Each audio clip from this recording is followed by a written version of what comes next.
we can say How Skol. long do you usually take to prepare a meal in a space machine? Oh, when we're it depends on how creative we're being.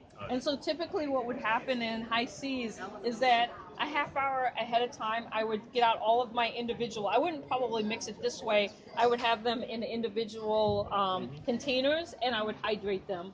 And then I would come together with my pan and I would mix and match and do whatever I needed to do. So a half hour. Half hour. Yeah, so it's quick and easy. Yeah. But if it's a complicated meal where you might have to mix it and then bake it in the oven or do something else like that, then it becomes a little more. Because boiling water is a bit problematic in the space. Yeah, so they're looking at the reason why is because they're looking at the simulation I was in was specifically at Mars, so a third of Earth's gravity. So when you have gravity, you can do a lot more interesting things. Sure. That's for sure. So how do you heat the food, or do you don't heat the warm food? Oh no, you would do. So you would be able to there's warmers, but you can also if you're on Mars, you would be able to heat stuff.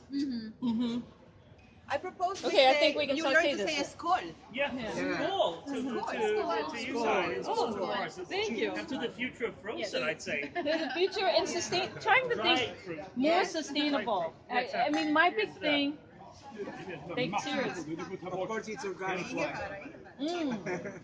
But food waste. So now instead of this getting wasted, we'll just pour it back into the jar and set it back on the shelf. You don't have to throw it out. And you don't have to worry about it going bad tomorrow. It's going to stay stable in your pantry. That's a very important argument. It is a very important argument because we throw out so much. So even if this was like this for a while, you can still just pour it back and it doesn't... Oh yeah. Okay. Yeah, and a lot of times what you'll find in here is you'll get one of the packages that absorbs oxygen so that it's... Yeah, nice.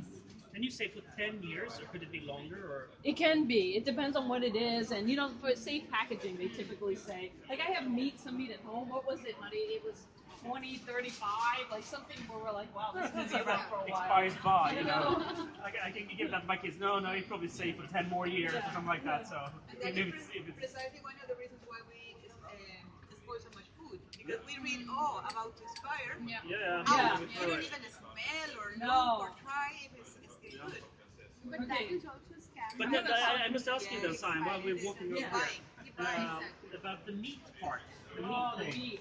Okay, what is that? That kind of seems like is that the right thing to do, or is it possible to dry it and still contain some sort of a texture and taste?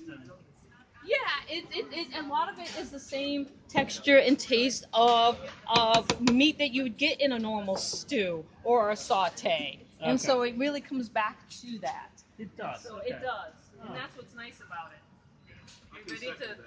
It is. It's good. It is. Chicken, pork, beef. All of them, okay. Approved. Yes, I'm not losing any weight. So how many of your meals are freeze-dried? We do it a couple times, but it's a combination because we're combining our fresh garden stuff, things that we're buying local, with the freeze-dried pantry stuff. So it's always just a combination. Especially now that we've been doing it for a while, a lot of it is our peas and carrots. When I make guacamole, I make fresh guacamole with avocados, cilantro from my garden, jalapenos from our garden, and then I put in freeze-dried corn that has not been rehydrated. It's a little crunch. It's delicious. Okay. So Delicious. actually, you can create new types of, texture. Yes. That type of. That you wouldn't be thinking, because the peas and the corn, it's so delicious just as in the freeze-dried form that you can eat it as a snack, or you can just add it in something like a salad to add a crunch. Yeah.